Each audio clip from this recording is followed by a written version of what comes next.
Hola mi amigo, llegamos ahora a la parte final de la segunda epístola a los tesalonicenses. ¿Cómo conservar una iglesia fiel? No es fácil, ¿sabe? Pero empezaremos diciendo que una evidencia de que la iglesia está viva es su crecimiento. No me refiero solo numérico, ni geográfico, ni institucional, sino por encima de todo al crecimiento espiritual.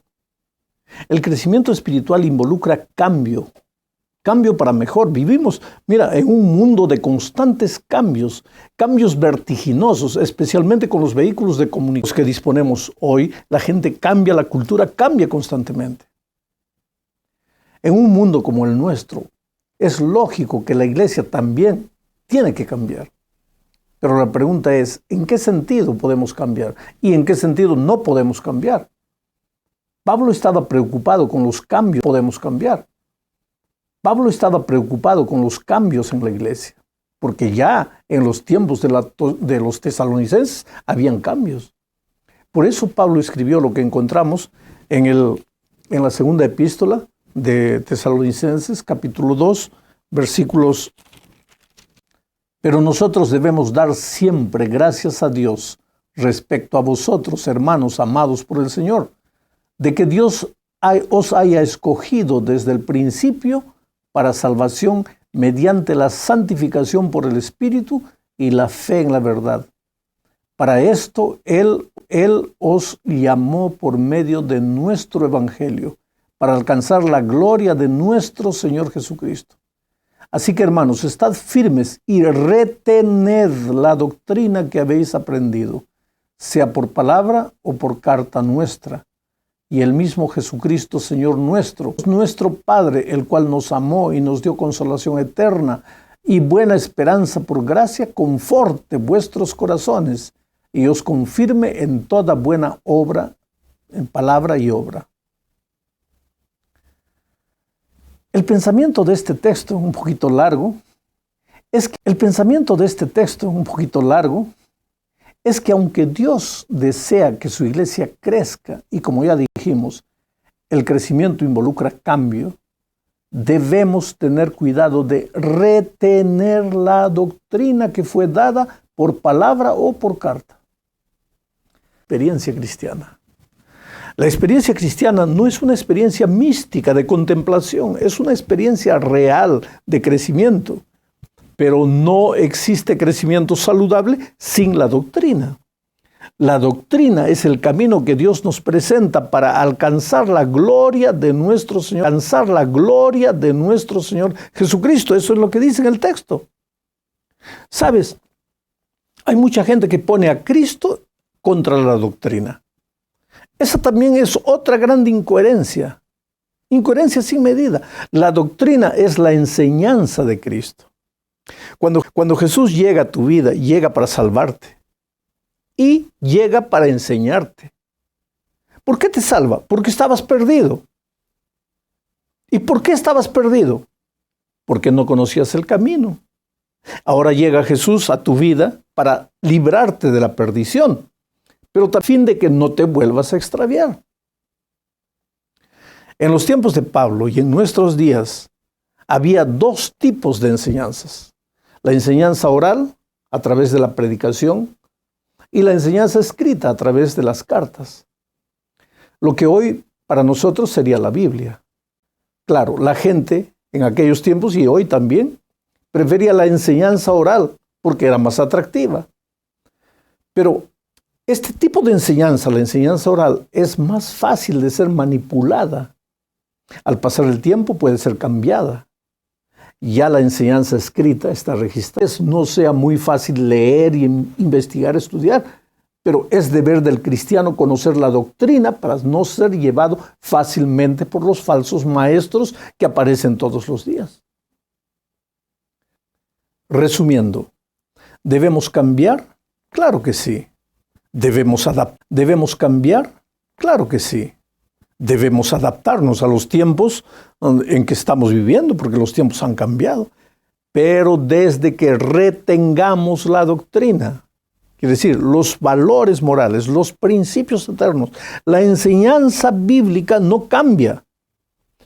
Puede cambiar el tipo de ropa, puede cambiar la manera como las personas viajan.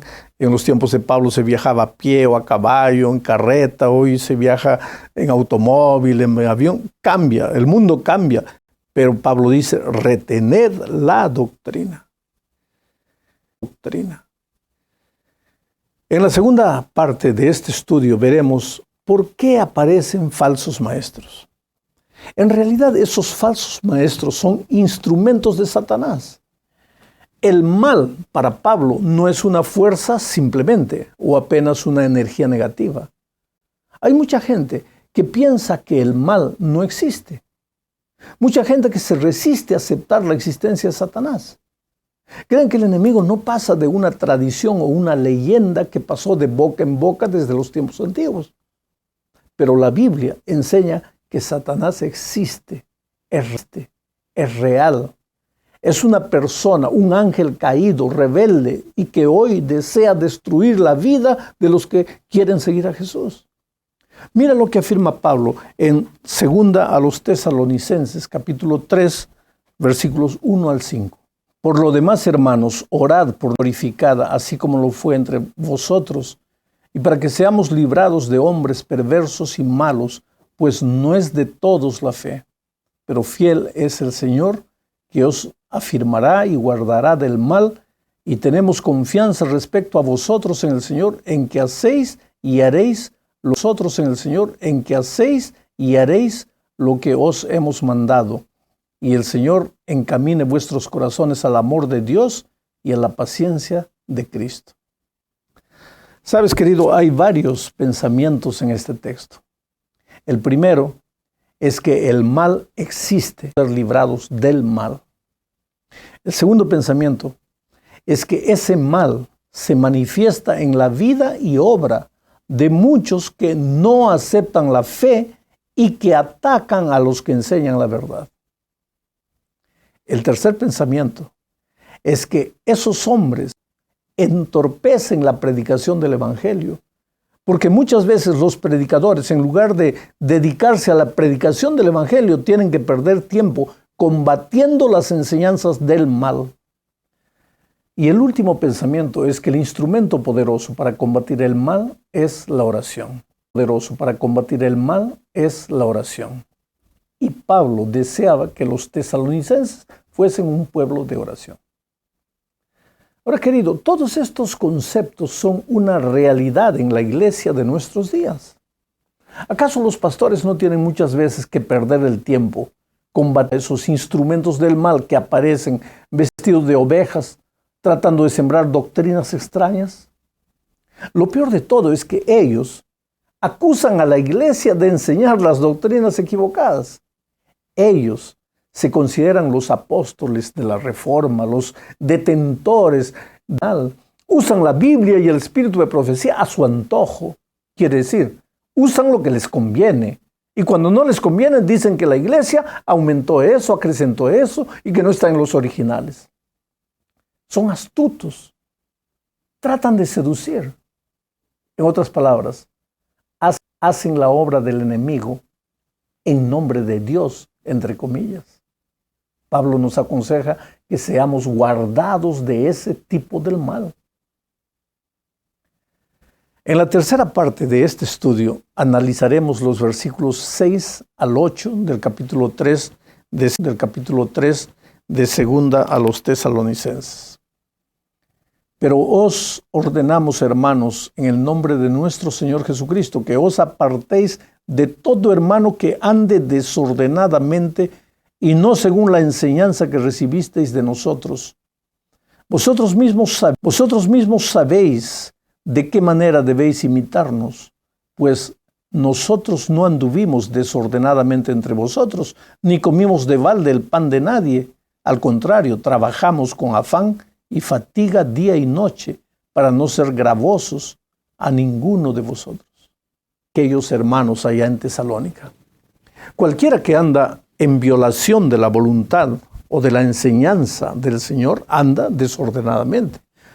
Pero en Tesalónica algunos andaban desordenadamente, no trabajando en nada, sino metiéndose en lo ajeno. en lo ajeno. Dice el versículo 11. Muchos comentaristas hoy dicen que aquellos hermanos no trabajaban porque estaban esperando la segunda venida de Cristo en cualquier momento. Pero el texto no parece indicar esto. En la primera carta, Pablo les había exhortado de la siguiente manera. Eso está en primera a los Tesalonicenses capítulo 4, versículo 11. Pablo ya lo había dicho. Y que procuréis tener tranquilidad y ocuparos en vuestros negocios y trabajar con vuestras manos de la manera que os hemos mandado, a fin de que os conduzcáis fuera y no tengáis necesidad de nada. Interesante esto. Pero miren el capítulo 5, versículo 14 también de la primera epístola, añade lo siguiente. También rogamos, hermanos, que amonestéis a los ociosos. En otras palabras, amonestéis a los ociosos. En otras palabras, Pablo enseña que el cristiano no debería limitar su vida a la contemplación espiritual, sino que debería cumplir con sus deberes de padre, esposo y ciudadano. Ahora, lo que necesitamos entender es que en los escritos de los apóstoles eran considerados la tradición, entre comillas. Pero no solo la enseñanza y los escritos, sino también la vida de los apóstoles. Entonces, siendo que Pablo mismo había trabajado con sus manos para mantenerse, esa actitud suya era parte de la tradición.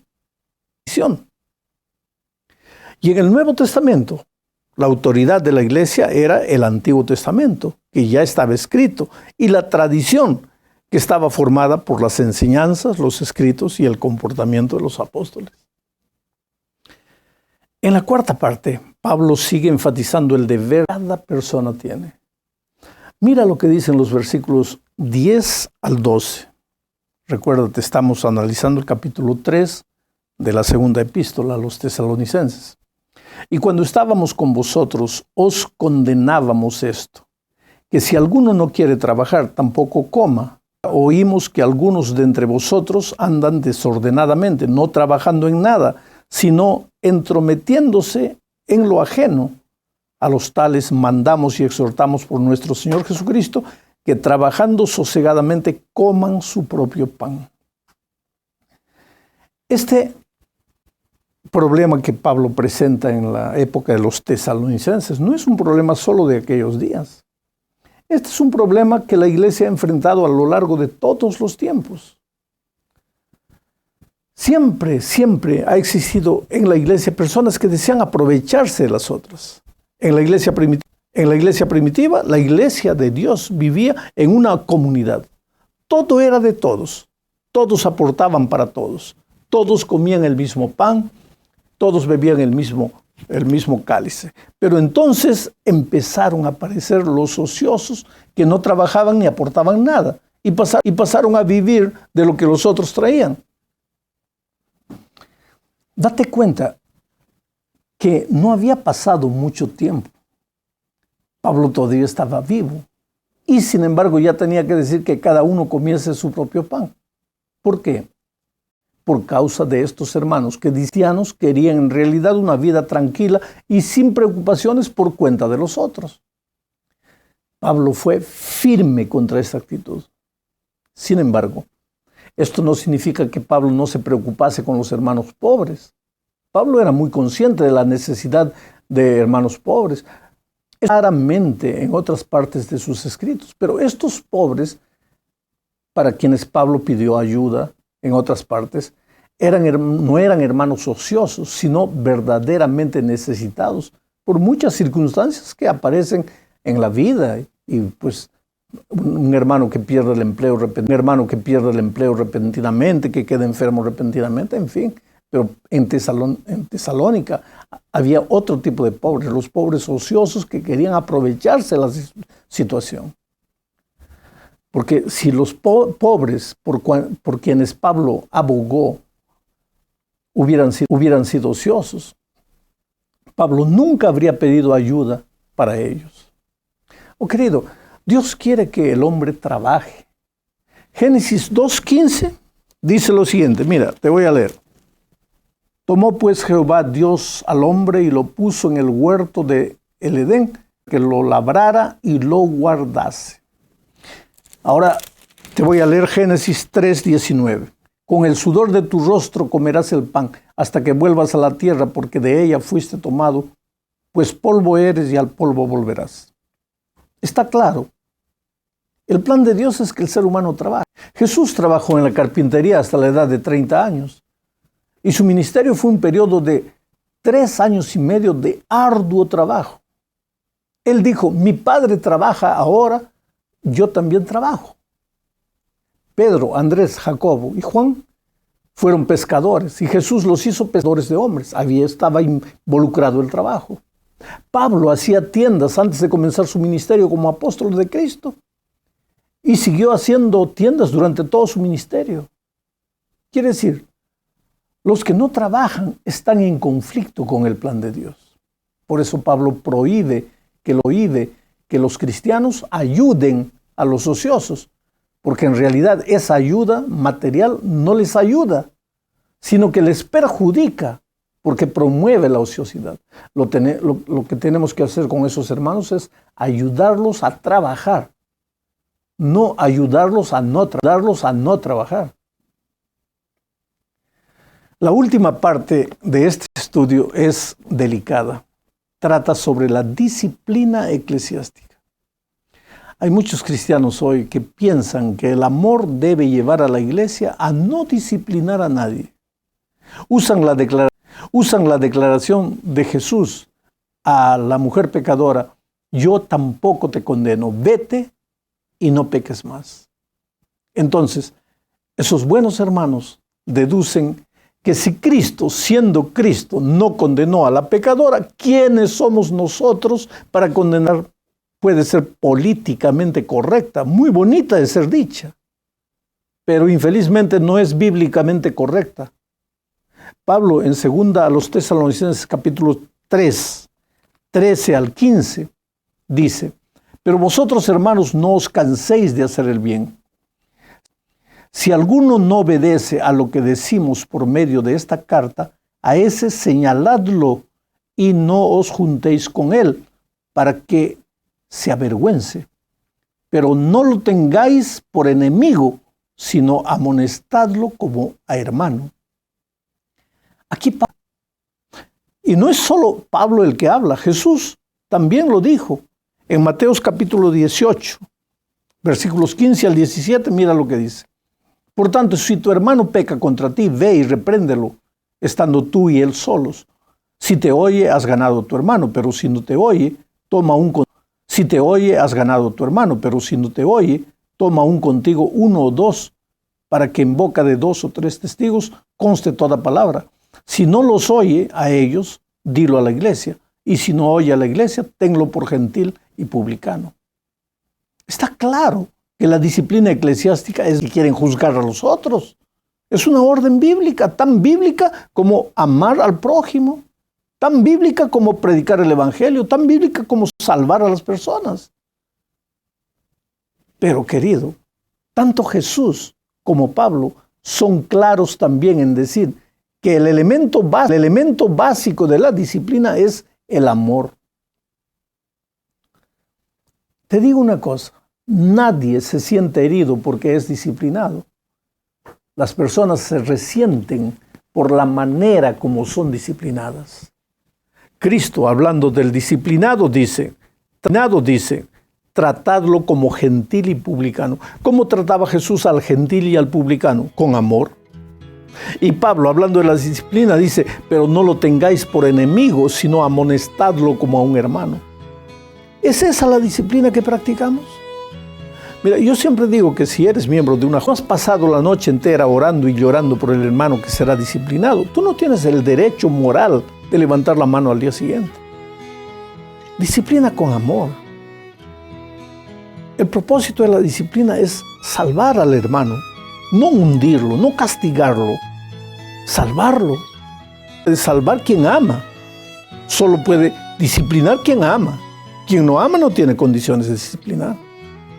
Que Dios nos ayude a evaluar todo esto. En el nombre de Jesús. Dios te bendiga.